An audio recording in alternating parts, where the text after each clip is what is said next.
চলতি মাসের শেষে কিংবা মে মাসের শুরুতেই বিচারের মুখোমুখি হবেন শেখ হাসিনা।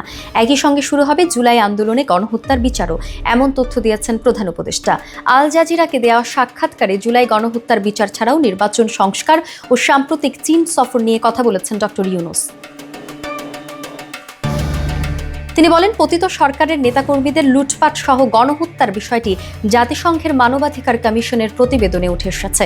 গণহত্যা ও মানবাধিকার লঙ্ঘনে অভিযুক্ত শেখ হাসিনাকে দেশে ফেরাতে এরই মধ্যে ভারতকে চিঠি দেওয়া হয়েছে। বিমস্টেক সম্মেলনে আনুষ্ঠানিকভাবে শেখ হাসিনাকে দেশে প্রত্যর্পণের বিষয়টি প্রধানমন্ত্রী নরেন্দ্র মোদীকেও জানানো হয়েছে। নরেন্দ্র মোদীর প্রতিক্রিয়ার প্রশ্নে মোহাম্মদ ইউনূস জানান, ভারত বাক স্বাধীনতায় বিশ্বাসী।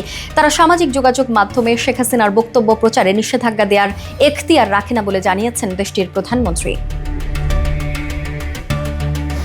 শেখ হাসিনা সহ জুলাই হত্যার অভিযুক্তদের তদন্ত শেষ পর্যায়ে উল্লেখ করে প্রধান উপদেষ্টা বলেন, ট্রাইব্যুনাল তদন্ত শেষে চলতি মাসের শেষে অথবা আগামী মাসের শুরুতে শেখ হাসিনার বিচার শুরু করতে পারে। পতিত সরকার বন্দুকের নলের মুখে ব্যাংক দখলের পাশাপাশি ঋণের নামে হাজার হাজার কোটি টাকা পাচার করা হয়েছে বলেও অভিযোগ করেন প্রধান উপদেষ্টা।